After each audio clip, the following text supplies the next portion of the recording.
안녕하세요. 2020 서울국제공연예술제 프리 프로그램 둘째 날 시작합니다. 저는 오늘 진행을 맡은 SBS 공연 담당 기자 김수현입니다.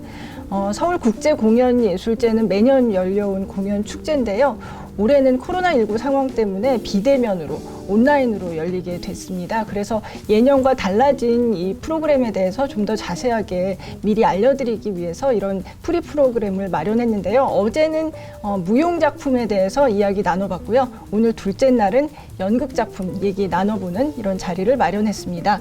오늘도 예술경영지원센터에서 이 공연 축제를 준비해 오신 이영경 팀장님 나와 계십니다. 안녕하세요. 안녕하세요. 네. 어제도 얘기 나눴지만 이 코로나19 때문에 올해 축제 준비하는 게 정말 어려우셨을 것 같아요. 어떠셨나요? 정말 그 코로나19의 영향을 저희가 이제 간과할 수 있는 그런 상황이 전혀 아니었고, 그리고 이제 축제 기간이 점점 다가올수록 좀 더 극심해지는 양상을 보였다 보니까 축제를 과연 할 수 있을까라는 고민을 매 시각 달라지는 뉴스 속보나 기사들 점검하면서 고민을 할 수밖에 없었는데요.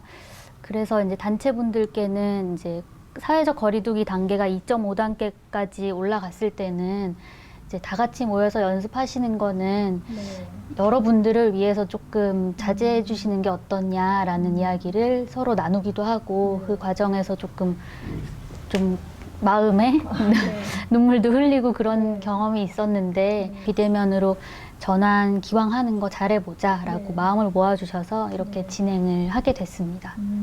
정말 우여곡절 끝에 이렇게 또 좀 새로운 방식으로 이렇게 공연 축제를 열게 됐는데요. 네, 정말 벌써부터 기대를 해봅니다. 네, 그럼 여기서 잠깐 이 공연 축제 축하 메시지 듣고 이어가도록 하겠습니다.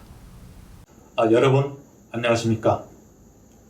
국내 최고의 국제공연예술축제라고 할 수 있는 서울국제공연예술제가 올해로 20주년을 맞이하였습니다. 금년도 서울국제공연예술제는 코로나19의 장기화와 사회적 거리 두기로 인하여 비대면 온라인 축제로 개최하게 되었습니다.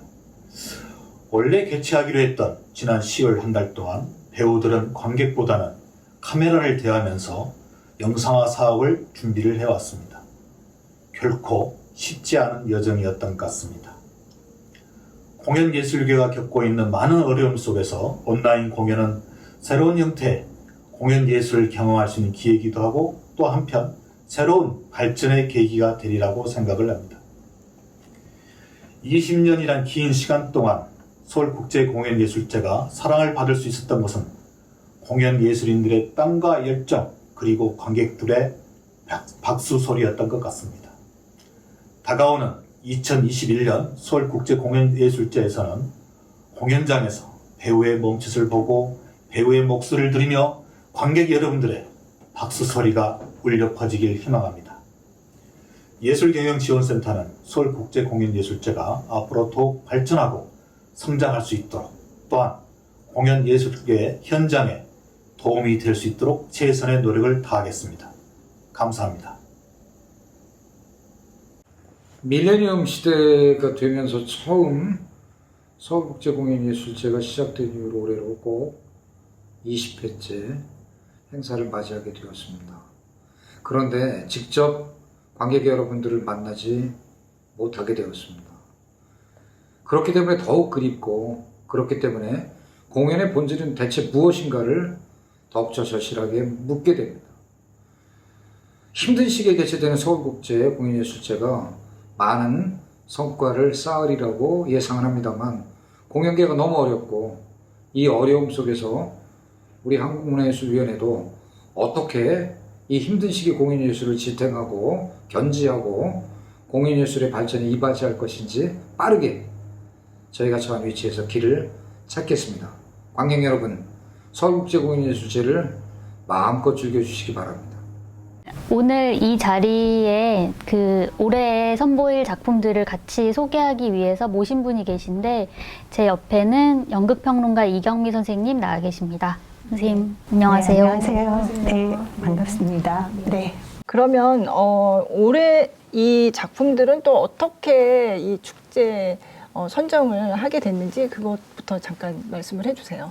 서울국제공연예술제는 현재는 예술경영지원센터라는 기관에서 운영을 하고 있고요. 이제 작품을 공모를 통해서 전체적으로 이제 작품을 선정하게 됐고, 저희 축제에서는 가장 크게 해외에서 가장 우수한 작품을 보여드리는 프로그램이 있었고, 올해는 아쉽지만 그 부분이 취소가 됐고, 국내 공연 같은 경우는 그 해에 그 당대에 가장 우수한 공연 예술 작품을 선정해서 보여드리고 있습니다. 올해는 총 17편의 작품을 선보이게 됐고요. 무용 작품은 9편, 오늘 소개해드릴 연극 작품은 총 8편입니다. 이 서울국제공연예술제가 이제 20주년이잖아요. 사실 매년 공연 애호가분들이 손꼽아 기다리는 그런 프로그램이 아닐까 생각이 되는데 올해는 또 조금 다른 모습으로 보게 돼서 오늘 이렇게 프리 프로그램이라는 이런 순서도 마련하신 것 같아요. 작품에 대해서 하나하나 얘기를 나눠볼 텐데 온라인 송출 순서대로 하도록 하겠습니다. 먼저 극단 놀당에 널 만나러 무작정 나왔어 부터 얘기를 해보도록 하겠습니다. 네, 제목부터 재밌어요. 선생님, 저는 이 작품 제목 들으면 약간 로맨틱해지는 것 같은데 어떤 작품인지. 그 연극계가 코로나로 받았던 타격은 굉장히 컸고요.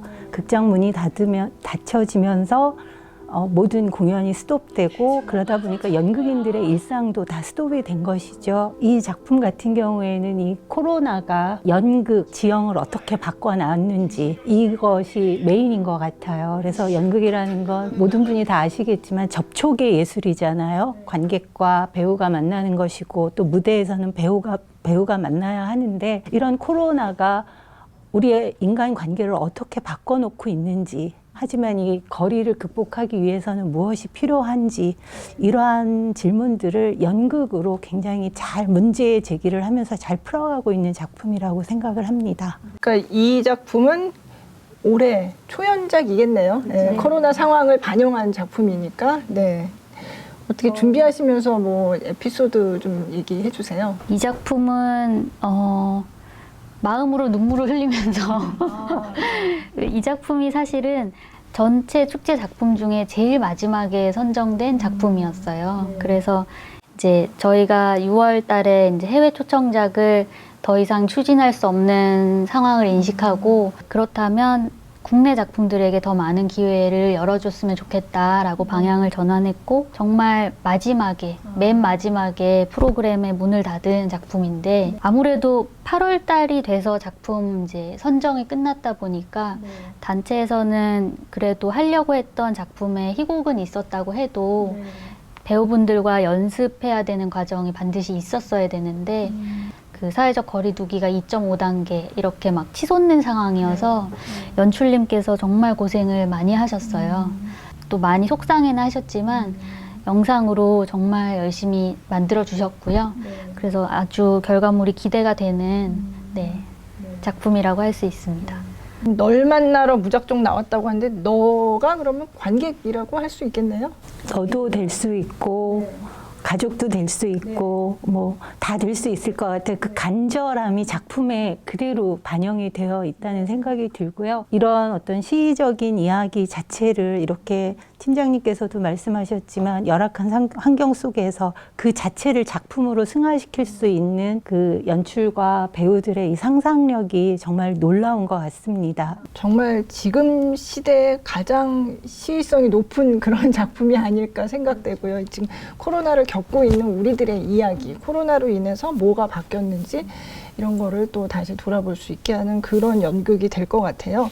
혹시 촬영하면서 이게 공연을 쭉 그냥 촬영을 하기도 하지만 또 이게 영상으로 보여지는 거기 때문에 조금 다른 거를 보여주기 위해서 뭐 끊어서 촬영을 한다든지 여러 가지 방식을 다른 작품들도 그렇게 했는데 이거는 그런 방식이 없었나요? 네. 기자님이 말씀하신 방식을 전체적으로 다 활용해서 연출님께서 이제 영상 작업을 하셨고, 저희 이제 런스루라고 하죠. 처음부터 끝까지 이제 리허설을 쉬지 않고 보여주는 그런 방식을 촬영하는 작업도 진행을 하셨고, 또 미진하거나 아니면 추가 촬영이 판단된다고 생각하시는 장면은 그렇게 끊어서 장면으로 촬영을 또 하시기도 하셔서 아마 조금 처음이라고는 하셨는데 영상으로 시도하시는 게 화상 시스템이 그 작품 안에 등장하기도 하고 그래서 정말 좀 공감하면서 볼 수 있지 않을까 싶습니다.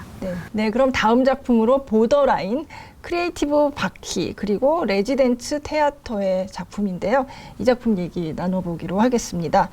보더라인 하니까 뭔가 이 경계 이런 제목이잖아요. 네, 어떻게 추진이 됐는지 좀 말씀을 해주세요. 이 작품은 단체 크리에이티브 바퀴라는 국내 연극단체가 독일과 공동 제작을 이미 예정을 하고 있었고요.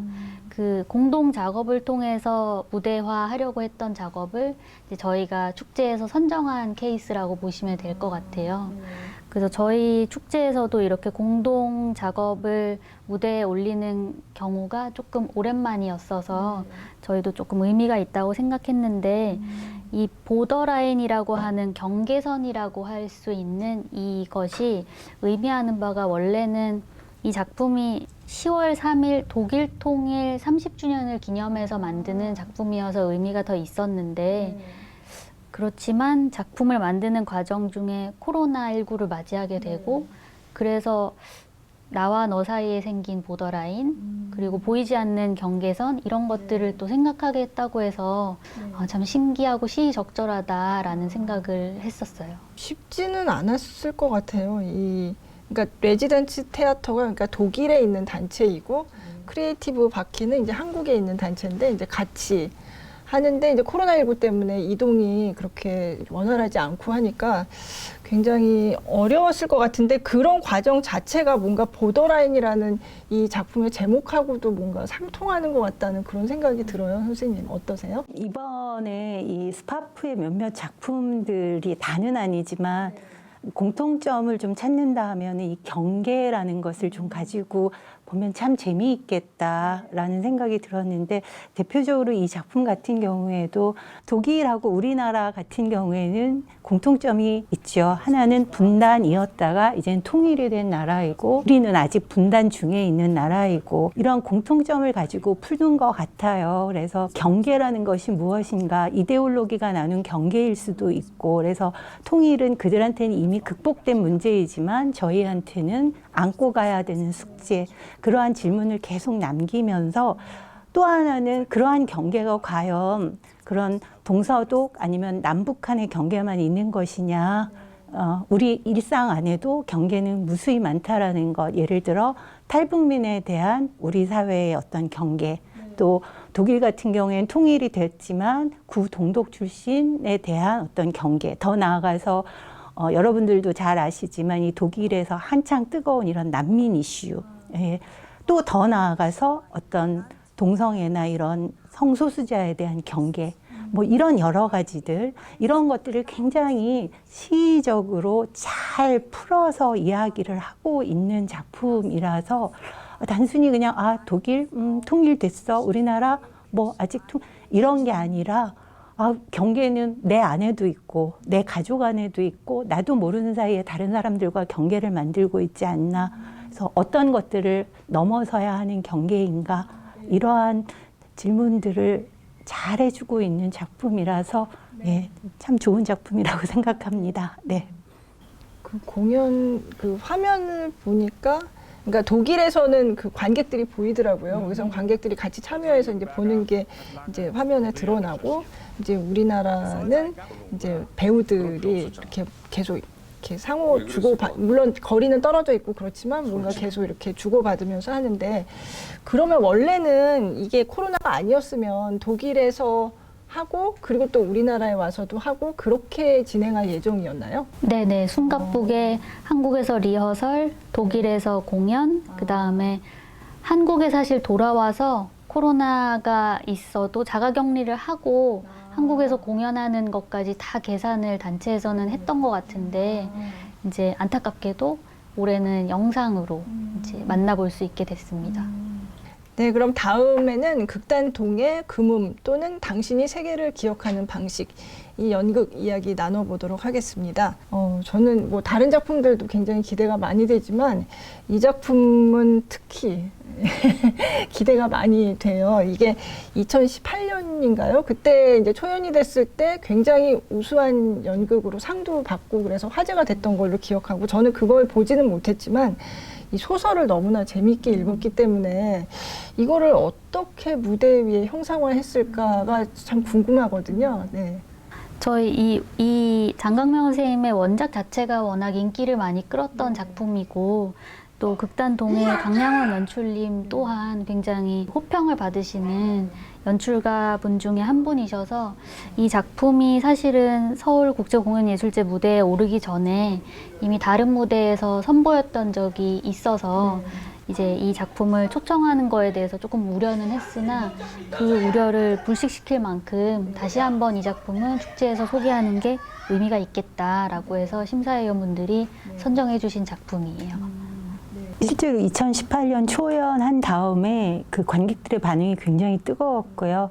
그 해에 연극계에서는 거의 내노라 하는 상을 거의 다 휩쓸었고요. 그다음 2019년에도 초연이 됐었고, 제가 생각할 땐 기자님께서 충분히 기대하셔도 되는 작품이라고 생각을 합니다. 그리고 이 작품 같은 경우에는 이 원작 자체가 기억의 문제를 다루고 있거든요. 우리 사회에서 기억이라는 문제가 아마 세월호 사건 이후에 굉장히 커다랗게, 물론 그것 말고도 우리 사회에서 이런 과거에 대한 기억의 문제가 굉장히 핵심 화두인데, 이 작품은 이 잘못된 기억 내지는 이러한 트라우마, 이러한 것이 그 이후에 인간의 삶을 어떻게 지배하는지, 기억이라는 것이 정확한 거는 아니잖아요. 자기의 경험이나 여러 가지로 비틀어질 수도 있고 왜곡될 수도 있고 단절될 수도 있는데, 그러한 기억들이 그 이후의 삶에 어떻게 영향을 미치는지, 우리에게 기억이란 무엇이고 기억과 성찰 이런 것이 얼마나 중요한 문제인지를 이야기하고 있는 원작 자체가 굉장히 훌륭한 작품이죠. 네. 공연을 영상화하는 데 있어서 뭐 특별히 신경을 썼다든지 뭐 그런 게 있을까요? 이 작품은 이번에 저희가 영상 비대면으로 전환하면서 새롭게 촬영하지 않았어요. 그런 유일한 작품인데요. 그 단체에서 그 기존에 잘 만들어진 영상이 있어서 그 부분을 이제 수정 재편집해서 사용하겠다라는 의사를 밝히셔가지고 기존에 잘 만들어진 영상을 송출하는 작품입니다. 제가 이 책을 읽을 때도 거기서도 이제 시간의 얘기가 나오는데 뭐 시공간 연속체 뭐 이런 얘기가 나오면서 이게 시간 순서대로 이렇게 쭉 나열하는 게 아니라 굉장히 이렇게 여러 가지 에피소드들이 이렇게 툭툭 튀어나오면서 그걸 이제 생각하면서 읽게 되잖아요. 근데 이 연극도 그런 식으로 진행이 되나요? 그렇죠. 예, 근데 이제 소설을 연극으로 만드는 것이 또 의미가 있는 거잖아요. 강량원 연출님께서 했었던 작업은 보시면 알겠지만 이 소설의 공간을 커다란 그 두 개의 달을 하는 두 개의 원, 크기가 다른 원을 무대에다 비스듬히 놓고요. 이것이 천천히 맞물려 돌아가니까 이 달일 수도 있고 우주일 수도 있고 어떤 시간의 흐름일 수도 있고 맞물려 돌아가는, 그래서 그 무대 자체가 정말 압도적이에요. 예, 그리고 중요한 거는 기울어진 무대에서 배우들이 천천히 거기를, 그게 이제 강량원 연출의 그 특유한 어떤 연기 기법인데, 그 신체 연기로 말도 있지만 이 신체적인 움직임으로 그러한 인물들의 감정을 표현하는데, 천천히 아니면 쓰러질 듯 비틀리듯 그 원을 돌아갈 때 그 자체가 기억하기, 시간의 순환 속에서의 기억하기, 그리고 기억의 흔적, 이런 걸 그냥 시각적으로 탁 보여주는, 예, 이러한 것들이 이 작품에서 묘미입니다. 네. 네, 다음은 창작 집단 희비쌍곡선의 판소리 필경사 바틀비 얘기 나눠보도록 하겠습니다. 네, 저 이 작품도 기대됩니다. 네. 이것도 소문 들었는데 제가 아직 못 본 작품이거든요. 네. 이거는 이제 판소리지만 외국 소설입니다. 그래서 여러분들 다 알고 계시는 허먼 멜빌이라는 사람의 원작 소설이 이제 필경사 바틀비고요. 이 필경사는 오늘날은 저희가 다 타이핑으로 다 하지만 예전에는 그것이 없을 때는 어떤 서류나 이런 걸 다 받아서 쓰는, 그러니까 정말로 단순 노동이지만 굉장히 고된 노동을 하는 그런 직업을 필경사라고 하고, 그런 직업을 가진 바틀비라는 사람의 이야기이고요. 그래서 그 자본주의 사회 속에서 이런 단순 노동에 시달리는, 하지만 이 필경사 같은 경우에는, 이 바틀비는 스스로 그 노동에 종속돼서 막 하는 게 아니라 저 하지 않을래요. 이런 어떤 충돌, 그러니까 끊임없이 노동을 해야 되고 위로부터 노동을 강요받지만 안 할래요. 그거부터, 이러한 이야기들을 통해서 어떤 자본주의 사회의 문제, 그리고 어떤 노동의 문제, 노동자의 자기 권리 문제, 기타 등등을 얘기하는 굉장히 시의적인 메시지를 담고 있지요. 네. 그 판소리라는 우리 전통의 어떤 그런 형식하고 이 소설의 자본주의를 비판하고 뭐 이런 게 정말 어떻게 어울릴까 좀 궁금하거든요. 네. 생소할 거예요. 그러니까 저희가 판소리 하게 되면 그 한복을 입고 갓을 쓰고, 그 다음에 고수가 있고 북을 치고 부채 하나 들고, 그 다음에 그 사투리로, 근데 뭔 소리인지 알아들을 듯하는 그런 걸로 구수한 가락으로 이렇게 가는 건데, 여기에서는 그런 전통 판소리의 버전들을 가능하면 덜어내면서 굉장히 현대적으로, 그래서 말씀하신 것처럼 소리꾼이 정말 양복 같은 거 하나 입고, 뭐 무대도 전통 공간이 아니라 굉장히 현대적이고 심플한 공간 속에서, 일단 판소리가 저희 국민 정서에, 우리 국민 정서에 보면 굉장히 익숙하잖아요. 그렇죠? 그래서 누구나가 다 즐길 수 있는, 굉장히 쉽게 다가갈 수 있는, 근데 거기에다가 동시대의 이야기를 하고 있다는 거죠. 그래서 그냥 전통으로 멀리 전통이야 라고 했던 소리가 우리의 일상 속으로 들어올 때 남녀노소가 굉장히 즐길 수 있고, 그다음에 이 소리가 주는 압도감이 있잖아요. 이 소리 하나로 모든 상황을 다 설명하고 인물의 감정이나 이런 것들을 전달하는 이 소리꾼의 능력이 정말 대단하거든요. 충분히 몰입이 가능한 그런 공연이라고 생각합니다. 네, 다음은 극단 신세계의 나는 광인입니다. 이 작품 이야기 나눠보도록 하겠습니다. 극단 신세계, 이 단체도 요즘 핫하잖아요. 네, 요즘 김수정 연출님이 이끌고 있는 극단 신세계 굉장히 핫한 단체이고요. 최근까지도 작품을 올렸던 단체인데, 올릴 때마다 뭐 매진 화제가 사례를 되고, 기록하고 화제를 기록하고 있는 단체고, 사실 오늘 소개해드릴 이 나는 광인입니다라는 작품은 2018년도에 광인일기라는 작품 제목으로 저희 축제에서 사실 올렸던 적이 있는 작품이에요. 근데 이 작품 광인일기라고 하면 중국의 루신이라고 하는 소설가의 작품을 이제 한국적으로 해석해서 극화한 작품인데, 그 작품을 조금 업그레이드, 발전시켜서 작품 제목을 나는 광인입니다 라고 바꿔서 이제 공연하는 작품입니다. 왜 광인이라고 할까요? 여기서 광인이라는 게 굉장히 큰 의미가 있는 얘기인 것 같아요. 네. 광인은 누구인가? 어떤 사람이 광인인가? 그런 질문이죠. 그러니까 태어나면서부터 광인일까? 아니면 광인은 만들어지는 걸까? 거기에서도 결국 혐오의 문제가 될 것 같아요. 그래서 자기네들과 조금 다르거나 자기가 생각하는 어떤 방식과 다른 삶을 살거나 이런 사람들 보면 저희가 이해하고 포용하기보다는 이상해, 미쳤어, 막 이런 식으로 밀잖아요. 그러니까 이 중국 작가 이 루신의 작품도 그런 것이거든요. 자기네들과 조금 다르다고 해서. 근데 다른 것이 잘못된 거는 아니거든요. 다른 가치와 다른 삶을 추구할 뿐인데 단순히 자기네들의 삶의 방식과 다르다고 생각을 하면서 계속 광인으로 몰아가는 것이죠. 그런 맥락들을 살펴보는 것이 이 작품에서의 묘미입니다. 다시 말씀드리지만 광인은 처음부터 태어날 때부터 광인인가?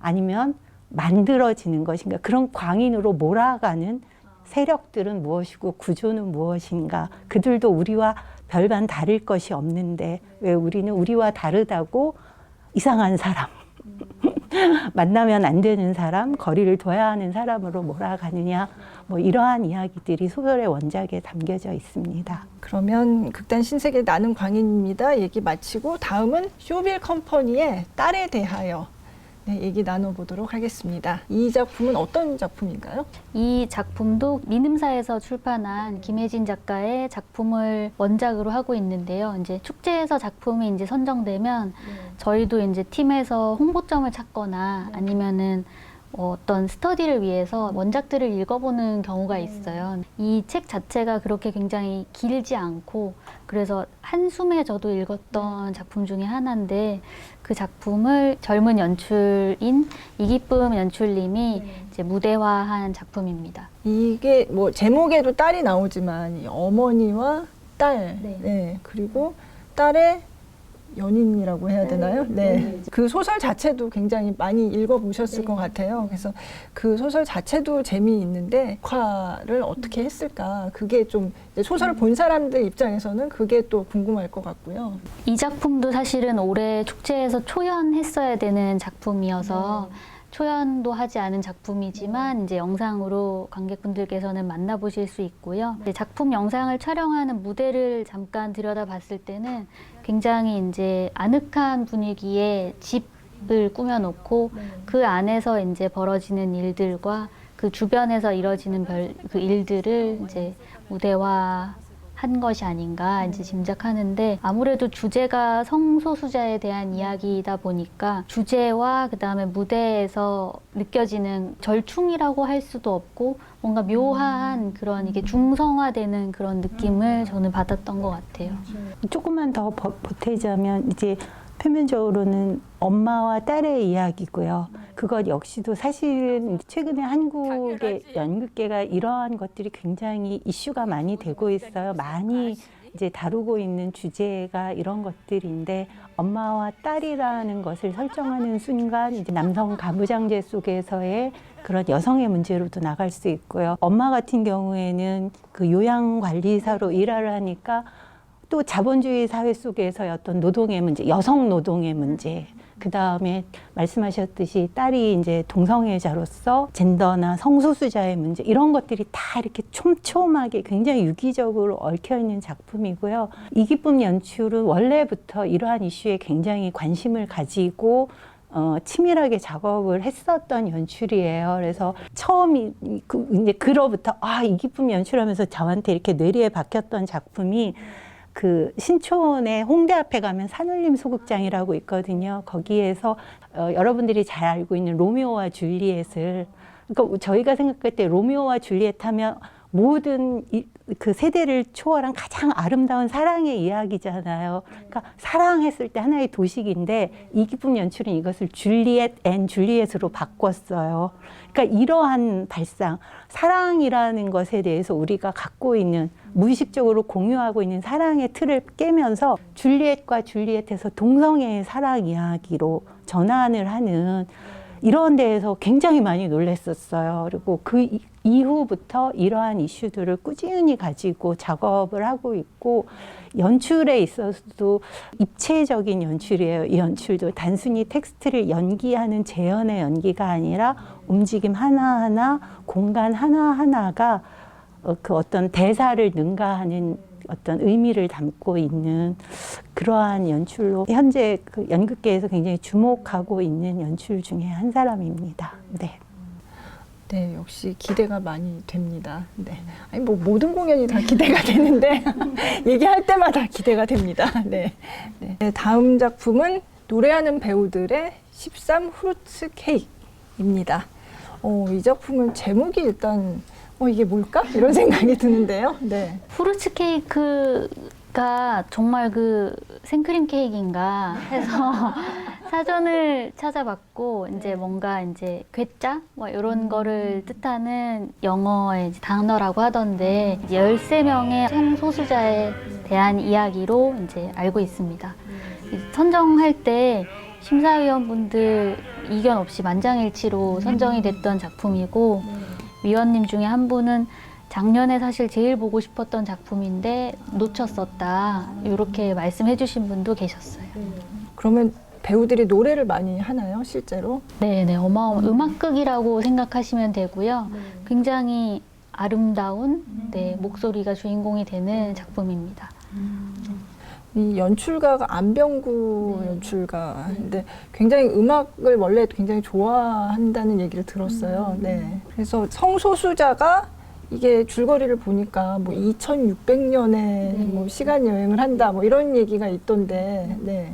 어떤 한 그 배경이 되는 게이바가 타임슬립을 할 수 있는 장소여가지고 과거에서부터 쭉 거슬러 올라오면서 이제 성소수자들을 한 명씩 만나는 그런 이야기 전개로 되는 거로 알고 있어요. 그래서 13명의 그 주인공도 있지만 음악도 13개의 넘버가 있습니다. 그럼 아까 그 딸에 대하여도 성소수자 얘기가 좀 나오는 작품이었는데 이것도 역시 성소수자들이 등장하는 그런 작품이잖아요. 네. 그러니까 이거는 오히려 딸에 대하여보다도 더 전면적으로의 이 성소수자의 문제를 다루는데 사실 저는 개인적으로 보면 오랫동안 연극의 역사 속에서 여러 가지 금기가 있었던 것 같아요. 무대에 올라서는 안 되는 사람들, 무대에서 해서는 안 되는 이야기들 여러 가지가 있었는데 특히 이러한 성소수자의 문제는 뭐 장애의 문제도 마찬가지겠지만 언급이 되지 않았던 그런데 최근에 와서 굉장히 그러니까 우리 사회나 전 세계의 어떤 그 인식이 지금 바뀌고 있다는 것이 드러나는 것이죠. 이 게이들의 이야기를 남성 배우들이더라고요. 그래서 말씀하셨지만 2000년이 넘는 시간을 거슬러 올라가서 우리가 생각할 때는 우리의 역사나 기억 속에서 성소수자가 없는 다 이성애자들만 있는 것이라고 생각하지만 아니었다. 2000년 고대 그리스 시대부터 이미 성소수자는 있었고 근데 이것이 어느 순간부터 뭐 종교적인 어떤 정치적인 틀에 의해서 이성애가 하나의 기준인 것처럼 그리고 나머지는 금기고 해서는 안 되는 것이고 죄악시되고 이러면서 다 언급되지 않았는데 이 작품은 아니다. 예, 우리가 생각할 수 있는 가장 끝까지 올라가서 인류의 역사를 봤었을 때 예, 이러한 성소수자는 우리 안에 늘 있었던 것이다라는 걸 시대별로 하나하나 다 불러내면서 이것이 새로운 것이 아니었고 지금 우리의 혐오는 만들어진 혐오이지 이러한 이야기들을 굉장히 정치적인 이슈잖아요. 근데 이것들을 이제 말씀하신 것처럼 연극이면서도 음악극이면서도 또 무용적인 요소가 있어서 보는 즐거움 자체도 그렇고 배우들의 의상이나 이러한 것들도 하나하나가 공을 들인 것 같아요. 그래서 그것만 보는 것도 굉장히 예, 즐거운 예, 그러한 경험이 될 거라고 생각을 합니다. 네. 그 시간 여행해서 만나는 그 성소수자들 역사 속에 실제로 존재했던 성소수자들을 만나는 거더라고요. 근데 그걸 보니까 이 사람도 성소수자였나 싶은 네. 그래서 뭐 여기서 다 얘기하면 좀 재미가 없을 테니까 아마 직접 보시면 아시겠지만 그것도 굉장히 흥미로웠어요. 이 작품의 관전 포인트라고 해야 될까요? 작품을 관람하시는 도중에 이제 무지갯빛 화면이 등장하더라도 당황하지 마시고 화면 조정 시간이 아니고 그 즐거이 그 아름다운 음악을 감상해 주시면 좋을 것 같아요. 그게 왜 무지개색 화면이 등장을 하는 건가요? 이제 일부 장면이 이제 조금 그 방송으로 노출을 하기에는 무리가 있는 장면들이 있어서 연출가와의 충분한 논의 끝에 저희가 여러 가지 뭐 모자이크 처리라든지 가능성을 열어놓고 이야기했으나 연출가께서 굉장히 열린 마음으로 저희와 대화에 응해 주셨고 최종적으로 단체에서 선택하신 방법은 이제 무지갯빛 처리였습니다. 그러니까 이게 공연장에서 공연을 했으면 그냥 이렇게 보여지는 건데 이게 영상으로 하다 보니까 네, 그 장면에서 무지갯빛 화면으로 그렇지만 음악은 굉장히 아름답기 때문에 계속해서 들려지고 네, 이제 마지막 작품인데요. 극단 무천의 요나답 이 작품 이야기 나눠보기로 하겠습니다. 극단 무천의 김아라 연출가 그리고 김명곤 배우님 출연하시고 네. 굉장히 그것만으로도 좀 화제가 될 작품인데 저희도 이 작품을 선택하면서 이 작품 또한 원래 이제 공연을 했으면 아르코 대극장을 채웠을 공연이거든요. 네네. 초연으로 선보였을 작품인데 대극장 그리고 김아라 연출님, 무천 이렇게 생각했을 때 이만한 작품이 없다라고 말씀들 다들 하셨는데 주변에 이제 작품이 다 선정되고 나서 많이 받았던 질문들이 그 김아라 연출님이 맞아? 라는 질문을 많이 받았어요. 이제 오랜만에 이제 극장에 이제 연출을 하시는 작품이었고 김명곤 배우님도 최근 이제 활동을 다시 이제 하시면서 좋은 연기를 보여주시리라고 기대했던 작품 중에 하나입니다. 네. 그런데 이제 온라인에서는 그러니까 전막 공연으로 선보이는 건 아니라고 들었어요. 네.